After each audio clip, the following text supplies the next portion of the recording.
Toque el botón instalar y espere unos instantes. La aplicación de Radio Caput ha sido instalada exitosamente. Busque el icono en su celular. Los quiero mucho, los aprecio y los admiro mucho, lo que hacen, los felicito. Y podrá escuchar la única y reemplazable programación de Radio Caput. Sería un placer para mí, realmente. Radio Caput. ¿Querés arrancar la mañana bien informado? Infosiberia, las noticias en tu celular.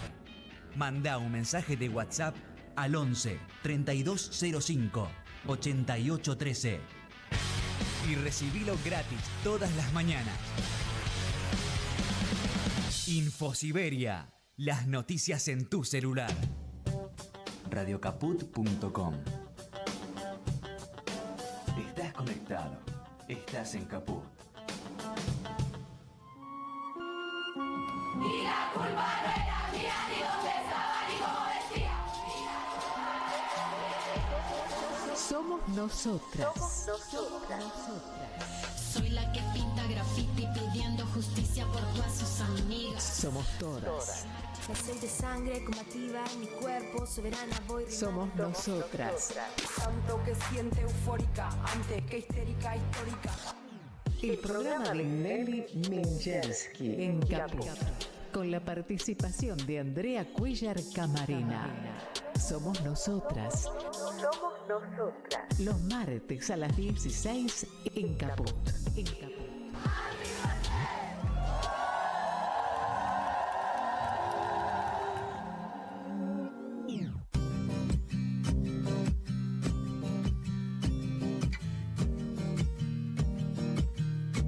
¿Cómo están? Estoy muy ronca, disculpen, chicas, chiques, chicos. Bueno, un día más en esta etapa tan dura, ¿no? Pero, como decimos, no nos van a quitar la alegría, no nos van a quitar el sol. Hoy está lindo el tiempo. Estamos en esta temporada, no sé cómo, de las estaciones, a mí de las que más me gustan de Buenos Aires, el otoño. ¿Vieron? Hasta es mejor que la primavera.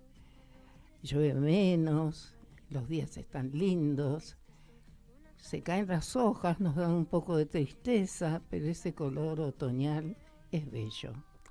Bueno, como ustedes saben, este desgobierno que tenemos todos los días nos da un mazazo, pero yo estoy con la sensación que todos los días más cabecitas se levantan diciendo, ¿qué es esto? Y esto que nos pasa, que nos está pasando, es el despertar que estamos todos esperando. ¿Se acuerdan el canto de Malvina Walsh? En algún momento la cigarra se despierta, en algún momento el mundo al revés, que describió también María Elena Walsh, se pone de pie. Y yo creo que nos estamos empezando a poner de pie. Ojalá que este invento, este neoliberalismo, este reino de la crueldad, ¿cómo puede ser vivir cuando se pregona la crueldad? Donde se es cruel, donde no se da alimentos, donde se quitan remedios. No hablo de los grandes temas de macroeconomía, hablo de la vida de todos los días. Entonces, eso es lo que me duele más de todo. Me duele que se pudran alimentos y chicos tengan hambre. Me duele que se piense nada más que si el dólar sube, si el dólar baja. Entonces, que se liberó la ley de locaciones. ¿Saben una cosa que están diciendo algunos que se regodeaban con este desgobierno? Ahora dicen, ahora importamos tanto, pero ojo, ahora no tengo quien me compre. ¿Y qué creían? Que este camino tan liberal, tan que tiene el mundo de las finanzas por sobre el mundo de la producción, no se iba a notar en algún momento. Entonces, como después vamos a hablar de economía, porque todos los días vemos en los noticieros FMI. ¿Y saben qué? Queremos saber ¿qué pasa con el FMI famoso que signó nuestra historia? Y ya le vamos a preguntar, pero no recuerdo bien, tenemos una joven economista, porque las mujeres ahora también estudiamos economía, también estudiamos ingeniería, también estudiamos arquitectura. Nos hicieron creer que solamente teníamos que dedicarnos a las tareas del hogar, y si no, algo similar que tenía que ver con los cuidados. ¿Vieron? Las primeras mujeres profesionales médicas, las primeras mujeres profesionales abogadas, que es también una forma de cuidar a las personas, porque es defender los derechos. Las médicas nos defienden la salud, pero por suerte hoy en día tenemos muy buenas economistas. Y hoy tenemos una sorpresa, porque la tenemos conmigo, a una queridísima amiga, a Romy Smith, que está acá con nosotros, más linda que nunca. Claro, porque saben que vive en Villa Gesell. Y ahí el sol, los bosques, el mar, nos dan un no sé qué que se nota en todo, en la mirada, en la sonrisa. Así que bienvenida, Romy. Hoy la tenemos acá, sentada al lado nuestro. ¡Qué alegría! Hola Nelly, hola a la audiencia, hola Nelly, hola a la audiencia, hola Martín, ¿cómo estás tanto tiempo? Bueno, el operador, nuestro operador genial. Bueno, gracias por la presentación. Y Gesell sí, es otro mundo. ¿Te acordás cuando el primer año que me fui para allá me preguntaba, sí, Romy, ¿cómo te adaptaste? Y yo decía, rápido. Y me sentía como culpable. Yo le decía, yo me siento en el paraíso y ustedes se van a la ciudad de la selva. Así que a la ciudad de la furia. Bueno, estamos esperando a Andrea, que tiene que estar por llegar, que se le complicó un poquito por el tema del laburo, pero llega en breve. Mientras tanto, si querés, te voy chusmeteando lo que traje para hoy, ¿querés? ¿Cómo no? ¿Te parece? Con mi pareja solemos comprar en un libros usados, en una librería que hay allá en Gesell. Y la vez pasada fuimos y había uno de Osvaldo Bayer, pero hacía un montón, ¿viste? Y el otro día me lo puse a leer y al otro día rompieron el monumento. El monumento. Y qué casualidades, ¿no? Cómo uno se deja llevar por las cosas y... Bueno, que yo creo todavía que hay ondas que no conocemos. Esto a lo mejor vamos a aclararle a la audiencia, porque como los medios oficiales, los medios de siempre, aquellos que ocupan prácticamente toda la cadena de medios de tele, de radio, de diarios del país, no lo han publicado suficientemente. Esta semana, creo que fue esta semana, una noticia que nos llenó de dolor, de extrañeza, de decir a dónde estamos. Osvaldo Bayer fue un escritor, le voy a dejar a Romy la biografía, es prácticamente, diría yo, un contemporáneo mío, que para mí fue como un héroe. Esas personas que dan su vida para los demás, que nos descubren mundos que si no, no conoceríamos, que nos descubrió la historia de la Argentina y de la Patagonia y del sur. Y de repente vemos que merecidos homenajes que le hicieron, muchísimo, desde cortos, películas, estatuas. Una estatua en el sur, en un pueblo, aparece destruida, derribada, golpeada. ¿Qué quiere decir? ¿A quién golpean cuando destruyen una estatua? ¿A la cultura? ¿Al que piensa distinto? ¿Por qué se hace ese tipo de barbarie? Y para que nos cuente un poco quién fue Osvaldo Bayer y su obra, le voy a dejar la palabra a Romy. Osvaldo Bayer nació en Santa Fe el 18 de febrero de 1927. ¿Es contemporáneo tuyo? Y no vamos a decir. Yo nací en 1929, así que... Encontré a alguien mayor. ¿Viste? Siempre hay alguien mayor. Bueno, y falleció el 24 de diciembre del 2018, o sea, hace muy poquito. Fue un historiador, escritor, periodista, intelectual, profesor, sindicalista y militante político anarquista argentino. Vivió en Buenos Aires y tuvo domicilio en Berlín, donde se exilió antes de la última dictadura cívico-militar argentina entre 1976 y 1986. ¿En dónde se exilió? En Berlín. En Berlín. Claro, bueno, porque era de familia de origen alemán. Así que, bueno, como te decía, me encontré un librito que es de Osvaldo Bayer, que es Severino Di Giovanni. Y como Somos Nosotras es un programa feminista, y leyendo por ahí me encontré algo que dice lo siguiente. ¿Te lo comparto o se lo comparto a la audiencia? Sí, cómo no. Vamos. Sobre los derechos de la mujer. Severino hace otra publicación más como editorial Culmine. También en forma de opúsculo tituló La mujer y la familia, en italiano, que es el texto de la conferencia dada por Pietro Gori en el antiguo Teatro Iris el 25 de noviembre de 1900. En la misma, el anarquista sostenía conceptos como este. Así como los obreros sufren la tiranía económica de la clase capitalista, así las mujeres, en la costumbre y en la ley, son víctimas de la tiranía del sexo masculino. La liberación de aquellos del yugo económico y de estas del yugo sexual no podrá llegar a realizarse sino a través del esfuerzo colectivo de todos los explotados por la sociedad. Así como la liberación de los trabajadores no podrá sino a través de ellos mismos, de acuerdo al dictamen de la Internacional, así la liberación de la mujer será siempre una afirmación vacía si la mujer no la comprende por sí misma. Las reivindicaciones femeninas, por miles de razones y motivos, están ligadas a las reivindicaciones de los trabajadores. Por otra parte, el derecho obrero no llegará a la victoria si la mujer se muestra negligente y no lucha.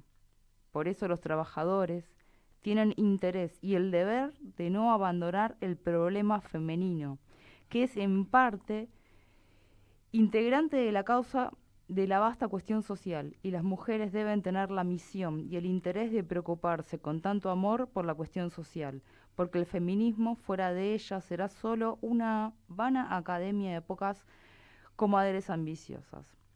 Pietro Gori terminará su escrito con este llamado. Por amor a vuestros hijos, por amor a vuestro amor, por amor a la humanidad de la cual sois madres luminosas, ayudarnos, mujeres, en nuestra lucha terrible y santa. También Severino se daba cuenta este llamado a las mujeres. En el número 27 de Culmine, su artículo Las modernas mujeres espartanas es un verdadero canto a la reacción femenina contra el crimen legal que se acababa de cometer con Sacco y Vanzetti. En uno de sus párrafos dice: deshojamos en el fragante jardín de la acción y del ideal las rosas más bellas de la vida, las criaturas voluntarias de la redención social, aquellas mujeres que no se contentan más con ser las consoladoras de los combatientes en la áspera lucha, sino que se apropian de la parte más peligrosa y la convierten en la victoria más magnífica, bebiendo hasta el fondo el cáliz de todas las amarguras y de todas las dulzuras, han superado el arrojo heroico de Juana de Arco y se han puesto a la par de Luisa Michel, la Virgen Roja, de la que han heredado el ideal del pensamiento humano más bello que se pueda concebir, el ideal de la libertad. Qué interesante, Romy. ¿No? Y qué actual, eso es lo que me llama muchísimo la atención. Ese es el tema. A mí me llamó la atención lo actual, la reivindicación y el pedido de vamos juntos a la lucha. Además, me parece muy interesante, porque también hay discusión en el feminismo. ¿Cómo seguimos, cómo aclaramos? Porque en este mundo neoliberal se ha inventado un discurso de que el feminismo o las feministas somos las culpables de que jóvenes y generaciones masculinas acá y en todo el mundo opten, se hayan asustado, se hayan... Lo que pasa es que ese poder que tiene el patriarcado también ha conformado seres humanos que sin tener idea, pero se han empoderado con luces de colores, porque en última instancia, ¿qué ha hecho este capitalismo y en los últimos años ya más aberrante? Es como las mujeres, como en el hogar, desde chiquitas, desde el siglo pasado, todo el siglo pasado antes, y el hombre en el afuera, pero en el afuera, no cualquier hombre, sino el exitoso, el blanco, porque la mayoría de la humanidad no vive, digamos, maravillosamente este capitalismo, sino que lo dejan sometido. Entonces muchas veces digo que eso tan inteligentemente, esa división de roles, es el resultado y como producto tiene la violencia doméstica. Por algo las mujeres somos asesinadas, el femicidio existe. No existe, a nadie lo matan por ser hombre, y a las mujeres nos matan por ser mujeres. ¿Por qué? Porque es como que le han reservado a un sector de la población masculino el lugar de su desahogo, el lugar de la violencia dentro del hogar. Si no, no se entiende por qué los femicidios y la violencia, el 80 y pico % sucede en el hogar, en ese hogar tan iluminado y al cual nos quieren que quedemos ahí. Esto lo vemos y con toda crueldad estos últimos meses acá en nuestro país. Hay un rector de la UCA, la Universidad Católica. ¿De qué catolicismo nos está hablando? Un señor que nos dijo que basta de deporte, basta. Albino. O Albino, ¿no? Y el rector, de la UCA. Pero no podemos hacer deportes, no hay que trabajar, hay que ser una incubadora. Nos tenemos que dedicar a criar hijos. ¿Y las que no queremos tener hijos? Claro, yo no voy a decir hacer incubadoras porque nosotras también glorificamos la maternidad y amamos a nuestros hijos, amamos a nuestros nietos, pero una cosa es el amor que nace de una relación, de algo que uno quiere, de un proyecto de vida. Una cosa es el deseo y otra cosa es que te lo impongan. Así es. Entonces, me llama la atención, por un lado, no sé cómo explicarlo, me gusta, y por otro lado digo, tantos años, ya eso es más de un siglo, y ya una persona, porque después vamos a decir qué pasó con esta gente, con este señor, con este anarquista que ha sido considerado por los medios como un asesino, como una persona deslenable. Y sin embargo, qué ideas maravillosas tenía ya, que tienen que ver con la dignidad, con el reconocer al otro, a las otras, ¿no? Sí. Hay otra parte que más adelante, ¿no? Dice, dará los nombres de la poetisa Dorothy Parker, detenida en Boston, y de Celia Poliszuk, y mencionará a una desconocida jovencita que dirigió en Londres el ataque a la embajada norteamericana, hacia donde llevó a una multitud de 10.000 personas. A ver, esto es 1900, no es que fue ayer, porque pareciera como que todo surgió ayer. No, los feminismos surgieron el otro día con el pañuelo verde, como una cosa media rara, ¿viste? Bueno, no, el problema es el siguiente. Las mujeres hemos luchado por nuestra autonomía y nuestros derechos desde el inicio de la humanidad prácticamente. Siempre ha sido porque siempre se nos ha negado. Entonces, yo digo, el patriarcado es una estructura. No es que los hombres son malos, las mujeres son buenas. todas somos seres humanas, humanes, como quieran llamarlo. Determinadas fuerzas, determinadas también condiciones biológicas han ido conformando esto, y durante siglos la mayoría de las mujeres no nos dábamos cuenta, pero siempre hubo grupos. Lo buscamos el otro día, leía por ejemplo la historia en Grecia, por más Atenas democrática, pero era democrática relativa, las mujeres no podían ser médicas. Entonces una joven se disfraza de hombre y estudia medicina. Y cuando ejerce la profesión lo hace con particularidades que tenemos las mujeres. Claro. De sororidad, de ternura, y tiene mucho éxito. Entonces se suscitan alrededor de ella envidias, como corresponde a los seres humanos, y problemas de poder. Entonces le inician un juicio a los médicos varones. Ella, para demostrar que era mujer, si bien estaba castigada con la muerte, se saca el vestido, muestra su condición, es condenada. Entonces las mujeres atenienses de clase que eran atendidas por ella, sacan un lema que dice: si ella no puede tocar nuestros cuerpos, ustedes, los varones, no van a tocar los nuestros. Y ahí empieza a autorizarse a las mujeres. Claro que después hubo 1000 años y décadas y centenares donde las mujeres no podían tampoco estudiar, porque en 1900 y pico, por ejemplo, en nuestro país, recién empiezan las primeras mujeres médicas, abogadas que les permiten estudiar, pero no les permiten ejercer, que tuvieron que hacer juicio. O sea que siempre hemos tenido esta lucha de, como digo yo, de avances y retrocesos.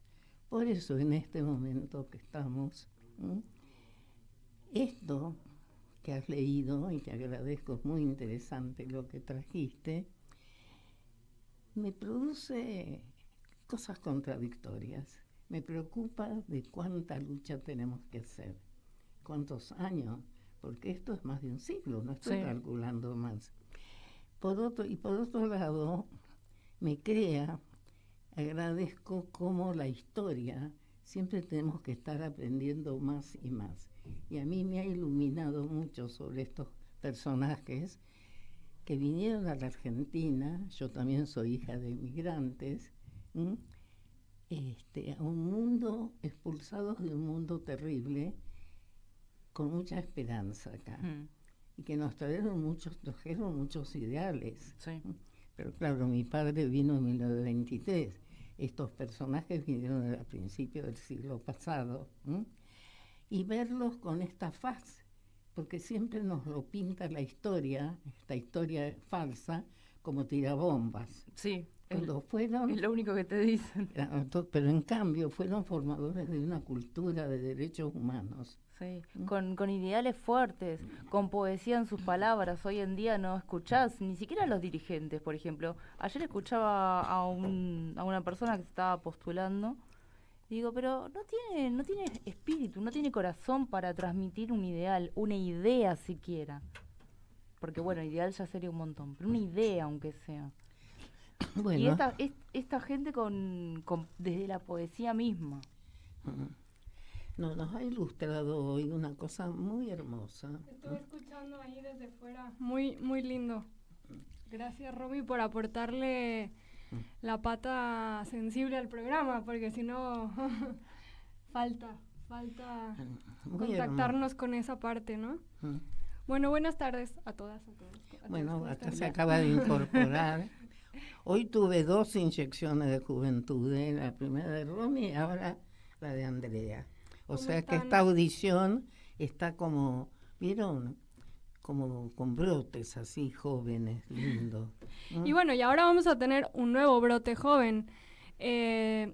Vamos a contactarnos con una economista de la Universidad de Buenos Aires y magíster en Economía Política, que es Noelia Abate, que además ella, bueno, integra un espacio de discusión de ideas y de, bueno, de planteos, ¿no? Que busca visibilizar y poner en discusión ciertas cuestiones desde la ciencia, ¿no? Desde el pensamiento, desde los estudios políticos, económicos y de las distintas ramas que es Generación para el Desarrollo.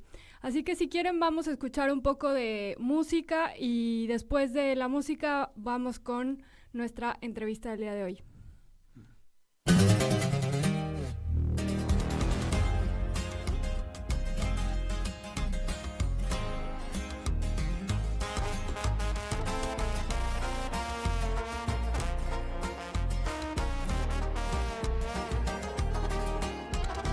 Te creí y yo no doy más de una oportunidad.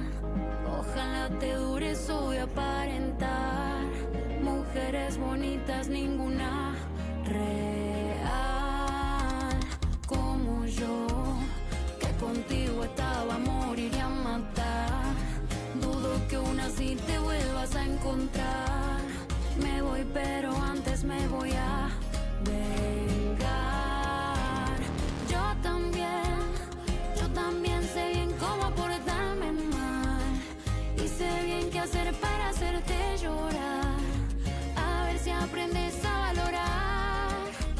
Y voy a salir por la noche a ponerme ese vestido dolce que ya sabes me queda tan bien, con el mismo que te enamoré. Y vas a salir a buscarme y te lo juro no vas a encontrarme. Si esa vez te la pasaste bien, esta noche papi yo también. Se te olvidó que lo que sabes te lo enseñé yo.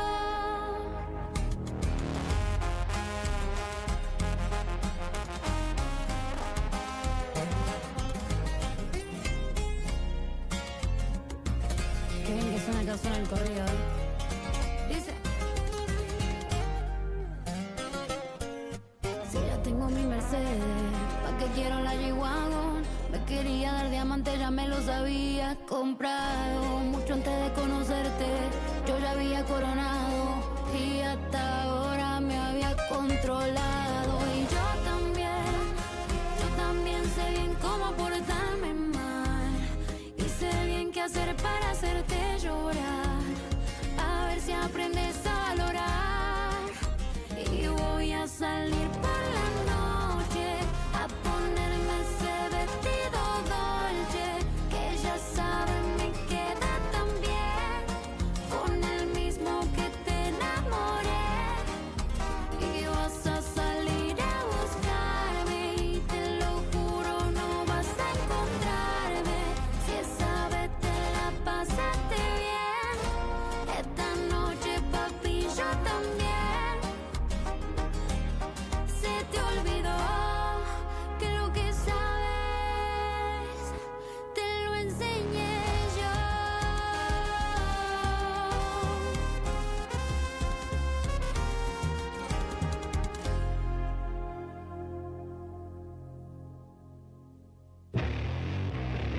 Mandanos un WhatsApp. Mandanos zaraza y noticias. 11 65 16 44 46. ¿Cómo puedo hacer para escuchar Radio Caput en el celular? Primero lo importante. Prenda el teléfono. Así me puedo acercar a saludarlos y... Abra el Play Store de Google. Tipee en el cuadro de búsqueda Radio Caput. Caput con C. No desesperes. Es la única que hay. Toque el botón instalar y espere unos instantes. La aplicación de Radio Caput ha sido instalada exitosamente. Busque el icono en su celular. Los quiero mucho, los aprecio y los admiro mucho, lo que hacen, los felicito. Y podrá escuchar la única y reemplazable programación de Radio Caput. Sería un placer para mí, realmente. Radio Caput. ¿Querés arrancar la mañana bien informado? Infosiberia, las noticias en tu celular. Mandá un mensaje de WhatsApp al 11 3205 8813 y recibilo gratis todas las mañanas. Infosiberia, las noticias en tu celular. Somos nosotras, somos ustedes, somos todas. Somos nosotras. Ahora Estamos acá de vuelta. estamos de vuelta. Y ya está conectada nuestra invitada del día de hoy. No, ya llegó Andrea, así que Andrea la va ahora a Bueno, presentar. Acá está con nosotros, con toda la audiencia, Noelia Abate. Ella es economista de la Universidad de Buenos Aires y es magíster en economía política por la Flaxo. ¿Cómo estás, Noelia? Buenas tardes. Hola, ¿qué tal? Buenas tardes. ¿Cómo Hola, andan ustedes? bienvenida. Noelia, Bueno, muchas gracias. queríamos conversar con vos, a propósito de, el reciente decreto que, le otorgó al titular del Ejecutivo nuevamente una facultad para poder negociar y llegar a un acuerdo con el Fondo Monetario Internacional respecto de un nuevo préstamo. Claro, pero yo lo que quería, Andrea no me escuchó antes, ver, no, que me perdone, Andrea estaba trabajando, trabaja mucho, pobrecita. La explotan, pero ¿qué vamos a hacer? Escúchame, yo lo que quiero es ver en pocas palabras, si lo logras, que es difícil, pero una joven cabeza y mujer puesta en la economía, ¿qué es esto del Fondo Monetario? Porque todos los días escuchamos hablar y yo creo que muchísimas personas, y sobre todo las mujeres, no tenemos mucha idea, salvo por distintas oportunidades económicas, culturales. ¿Qué es esto del fondo? Este fondo es algo parecido, es un prestamista en realidad, presta dinero. Exactamente. Entonces, para que entiendan por qué a las mujeres nos impacta esta historia del fondo, que nos retasea. Y otra historia que la tengo y nunca me la aclaran bien, he escuchado decir que en el siglo antepasado, este señor Rivadavia, que todos reverenciamos como un gran héroe de nuestra historia, tomó un préstamo con Inglaterra, con un banco. El fondo no existía en 1820 y pico, 1813, no sé cuándo fue bien, y que los hemos estado pagando hasta, qué sé yo, hasta que yo creo que mi viejo también contribuyó a pagar ese préstamo 100 años después. Entonces, esa realidad que algunas hemos podido, nos costó, pero hemos podido verificarla o poder entenderla, eso es lo que quisiera que nos expliques.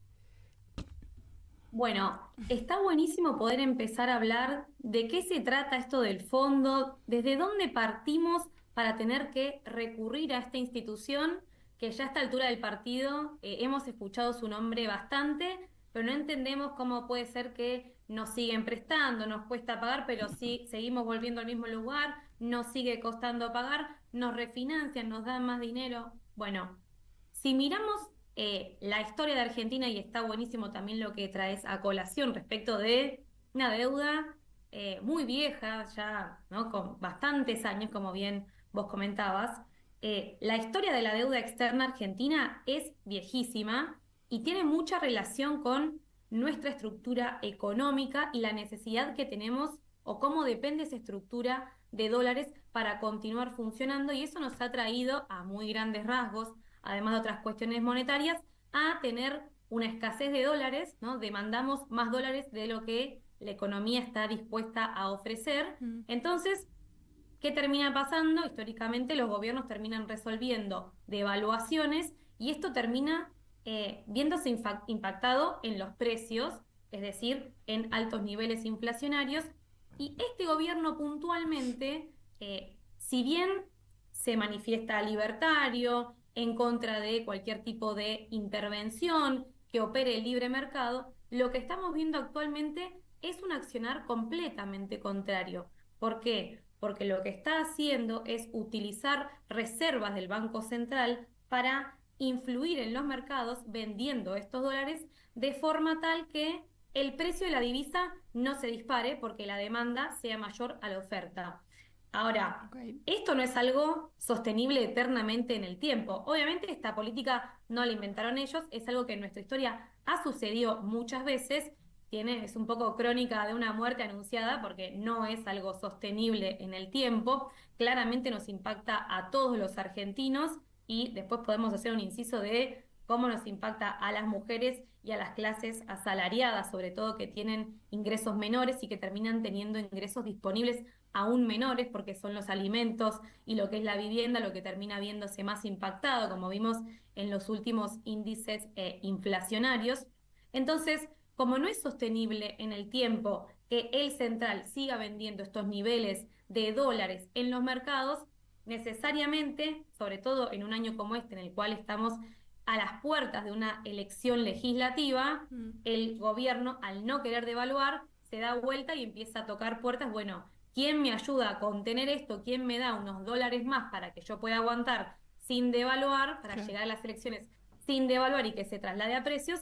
Y acá es que aparece el Fondo Monetario Internacional, que es una institución que está compuesta por distintos países del mundo, donde Estados Unidos tiene un papel central, es decir, un poco tiene la batuta de este organismo, a quién se le presta, cuánto. Obviamente tiene una finalidad político-partidario, podríamos decir, sobre todo lo podemos ver muy bien cuando vemos el último préstamo que le dieron a Mauricio Macri de 45.000 millones de dólares, algo que cualquier analista financiero desde el vamos podría haber dicho que era algo impagable para la Argentina. Sin embargo, fue algo que el fondo sí termina accediendo porque, bueno, era conveniente esta alianza política entre el macrismo y lo que sería el trumpismo en su momento. Entonces, hay objetivos políticos no solo de financiamiento y de otorgar tasas algo un poco más baratas que el resto del mercado. Hay una finalidad por detrás.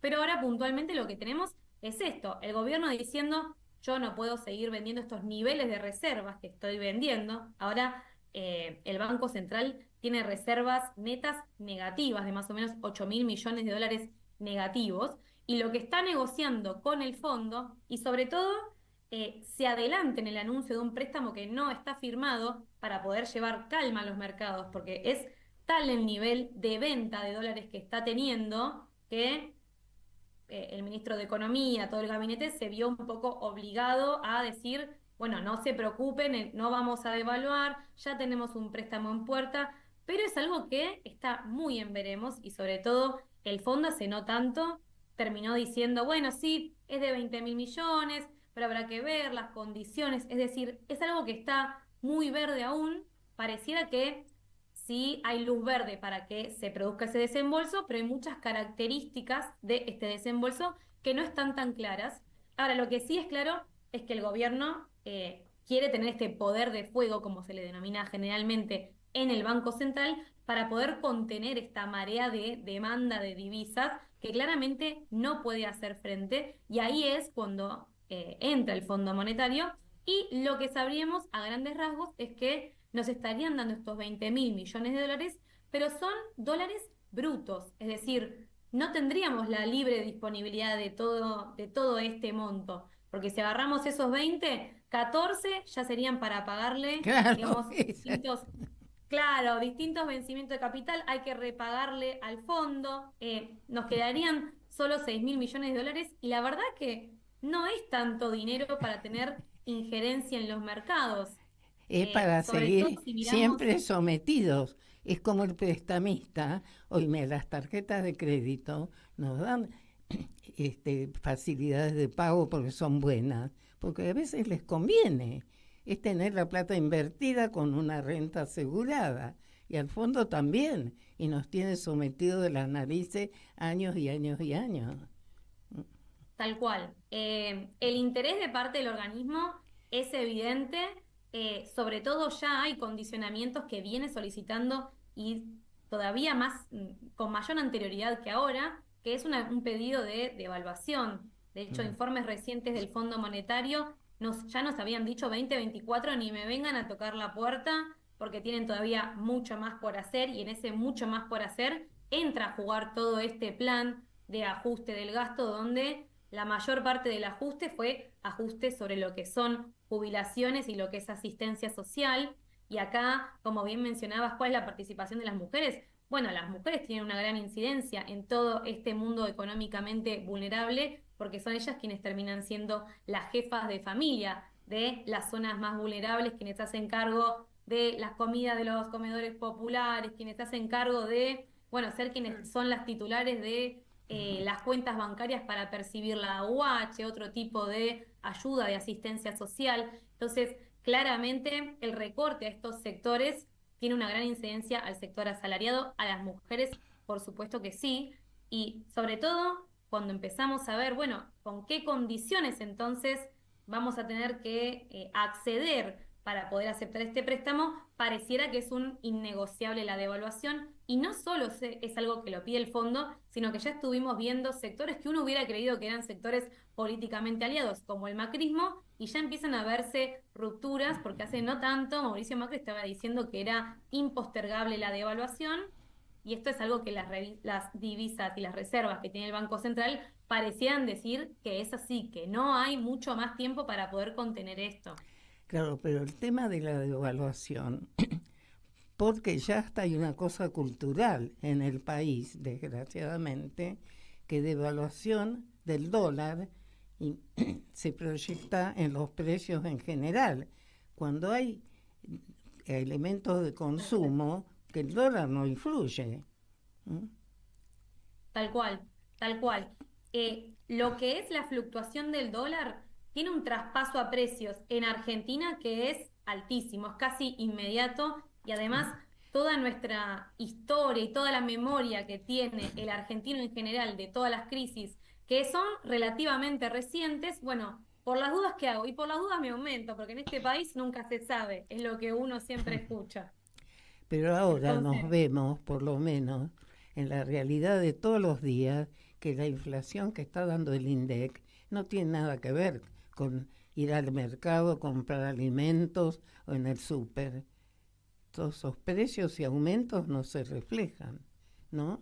Bueno, el tema alimentos, en lo que es sobre todo carne vacuna y lácteos, que son dos consumos que por lo menos en la canasta básica del mundo en general, ¿no? Pero del argentino en particular, sobre todo por lo que es la carne vacuna, se vio muy afectada. Sí, es algo básico, es algo que es parte un poco de la idiosincrasia de la nutrición argentina, comer carne vacuna, y porque es algo que tenemos en gran cantidad y que sería muy lógico que busquemos comer eso, porque históricamente han sido cortes más baratos por tener mayor disponibilidad de eso. Y ya lo que estuvimos viendo, aún en las mediciones de INDEC de lo que fue febrero, es que ya el sector o el rubro alimentos y bebidas creció por encima del promedio de la inflación. Es decir, si en febrero la inflación fue del 2,2%, alimentos y bebidas fue el 3,2%. Ahora, cuando hacemos un doble clic en este gran rubro alimentos y bebidas, vemos que lo que son cortes de carne vacuna se vieron súper afectados. Por ejemplo, lo que es asado se incrementó un 10% con respecto al mes anterior, lo cual es un montón, y está 5 veces por encima de lo que es el promedio inflacionario. Y creo que hay una caída de consumo de carne que es la más grande en, creo que más de 50 años, ¿no? Sí, la caída del consumo de carne es brutal. De hecho, las últimas mediciones daban que más o menos en promedio consumíamos 48 kilos de carne, y ya para lo que es la medición del último año estamos consumiendo en promedio 3 kilos menos, más o menos de 48 a poco menos de 45. Así que claramente hay una incidencia de lo que está pasando con los precios y la capacidad de consumo que tiene la población de este bien que es muy básico en nuestros consumos y que cada vez se hace más difícil de acceder. A mí me llama la atención, y por eso te hago algún tipo de pregunta, que nadie o a muchas personas no les llame la atención. Yo he leído que el préstamo que se le hizo a Macri fue el préstamo más grande que dio en la historia, que no hay ningún otro país del mundo. Y esto venimos, y tiene su raíz, me gustaría que expliques un poco qué es la relación del fondo y la dictadura de 1970 y la historia de Martínez Dios como ministro de Economía, porque creo que ahí aparece o reaparece esta historia de que se empieza la deuda, ¿no? Bueno, en lo que es los 70, claramente hay un pico en lo que es la deuda externa. Claramente ahí se profundiza muy notablemente lo que son nuestros problemas de deuda externa. Hay todo un trasfondo de afectación de la industria nacional, por supuesto de los salarios. Hay todo un conjunto de medidas que terminan afectando mucho lo que es el salario, el consumo, el PBI, y termina siendo muchísimo más desigual todo. Y, por supuesto, eso es algo que ya no es ni opinión mía, no es algo que se me ocurre a mí, es algo que está documentado, que sí, Estados Unidos tiene una participación central a la hora de orbitar los distintos golpes de Estado en toda Latinoamérica, no solo acá, en Chile también. Hay una cuestión más bien orquestada de estos golpes de Estado, estas dictaduras militares, porque claramente hay una cuestión política de fondo, ¿no? Estamos viendo que, luego de la Segunda Guerra Mundial, previo contexto Guerra Fría, claramente el mundo se divide en dos, Estados Unidos tratando de agarrarse o de mantener el capitalismo al máximo que se pueda, y bueno, luego de la Revolución Cubana en el 59, se empiezan a generar un montón de movimientos, Estados Unidos obviamente es bien consciente de esto, y hay una bajada de línea no solo discursiva, sino monetaria y de financiamiento hacia distintos grupos que logran alinearse a lo que es la política económica de Estados Unidos y que, por supuesto, son apoyados económicamente. Claro. Eso es documentado, no es opinable, digamos. Claro, de hecho se puede buscar en internet, en la Fiscalía Especializada del Plan Cóndor, ¿no? La causa del Plan Cóndor, ahí están, pruebas que puede acceder cualquier persona por internet. No, pero además en la época de la dictadura, corregime, porque tengo por casualidad, por ejercicio profesional, lo que se llamó la privatización de la deuda externa, o al revés, la publicización de la deuda, porque yo tuve que intervenir, digamos, en un juicio que tenía conexión con un edificio muy valioso, donde alguien prominente de la oligarquía argentina tenía 2-3 pisos, y escuché que había contraído un préstamo, y después en una de las publicaciones estas, como la Radio Caput, digamos, en una de las publicaciones en marcha, que ni me acuerdo cómo se llamaba, en la época de la dictadura, postdictadura, aparece la lista de los créditos privados que se publicitaron, o sea que los absorbió, y estaba esta persona con su deuda enorme en dólares de 3 pisos en Libertador o sea, esto quiero señalar como la oligarquía y los grandes capitales argentinos generalmente no están del lado están del lado de la explotación y del usufructo de los bienes, ¿no?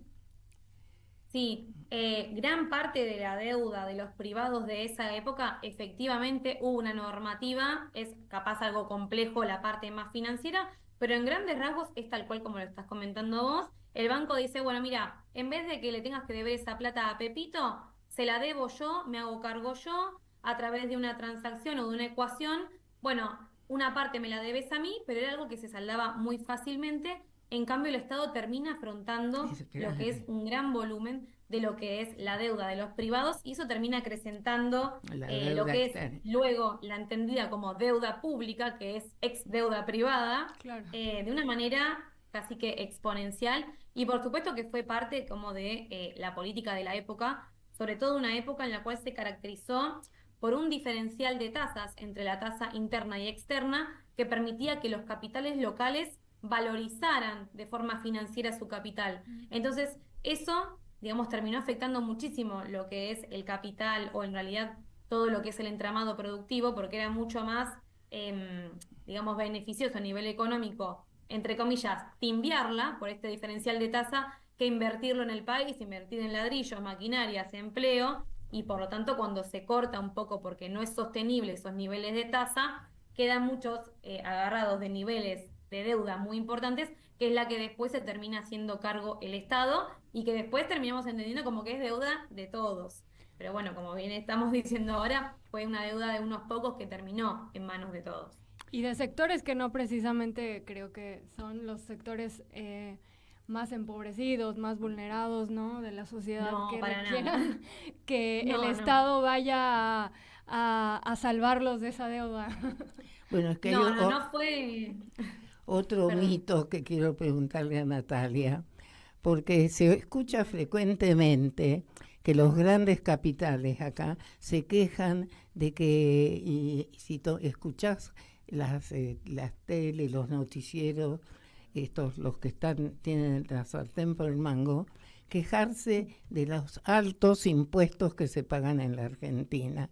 Y yo tengo una idea que no es así, que hay países de Europa que se pagan mucho más impuestos, porque acá las grandes fortunas no tienen un límite más bajo.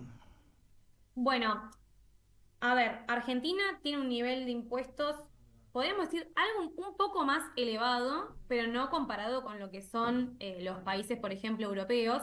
Lo que sí pasa es que claramente la utilización de esos impuestos en países más desarrollados es muchísimo más eficiente, y en el caso de Argentina no termina de verse plasmado, por ejemplo, en la estructura de lo que son ganancias. Hay trabajadores que muy tempranamente empiezan a pagar ganancias y que no son los más adinerados, por supuesto, y es entendible que esos trabajadores digan, bueno, yo no termino viéndolo impactado en mejora de servicios, etcétera. Ahora, hay grandes empresas que, por ejemplo, perciben grandes, por ejemplo, exenciones impositivas, y que luego sí tienen que tener grandes pagos de impuestos, pero es propio de el nivel de volumen de operaciones que tienen este tipo de empresas.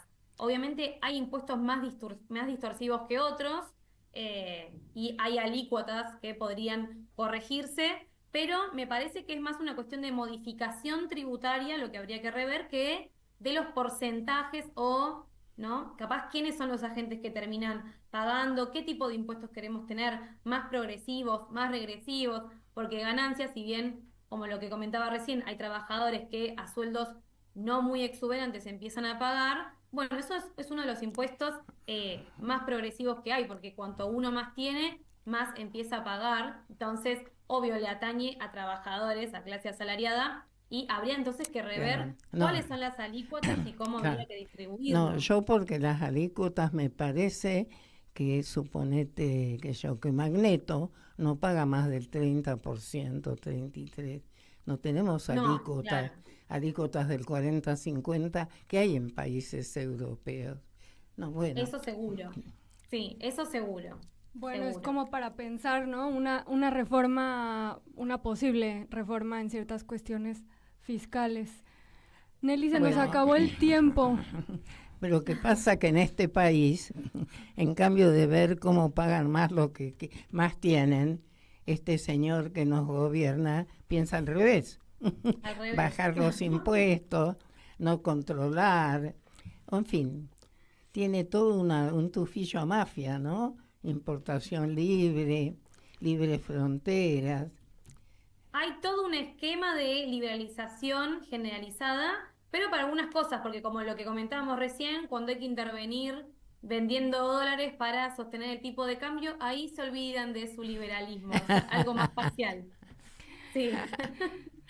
Bueno, la verdad que te agradezco enormemente y te vamos a ustedes. seguir llamando porque, muy claro, y en general Bueno, muchas tenemos que gracias. transmitir que la economía, el Fondo Monetario, son cosas que las mujeres tenemos que conocer porque forman cual. parte de nuestra vida diaria. ¿Mm? Así Exacto, que exactamente. muchísimas gracias. Muchas No, gracias, ustedes, un Noelia. gusto. Romy, unas palabras. Bueno, muchas gracias. Bueno, nos despedimos de Noelia Abate, economista, y se nos acabó el tiempo. Ya nos vamos. ¿Nos vamos? Yo me tocó volver a Gesell. Y sí, esto fue de sorpresa para Nelly en primer lugar, porque con Andrea lo arreglamos antes. Sí, pero Nelly no sabía. Pero bueno, fue un momento así de... ¿Y en Gesell se habla de la deuda externa y de fondo? Siempre se habla, en todos lados. En todo el país. Bueno, que se hable más todavía para que sepamos de qué se trata y si no estamos de acuerdo podamos gritarlo y decirlo y decir basta con el fondo. Bueno, ¿nos despedimos? Nos vemos el próximo martes. Chau. Chau. Próximo. Cuando escriba tu nombre en la arena blanca con fondo azul, cuando mire el cielo en la forma cruel que una nube gris aparezcas tú, una tarde subo una alta loma, mire el pasado, sabrás que no te he olvidado.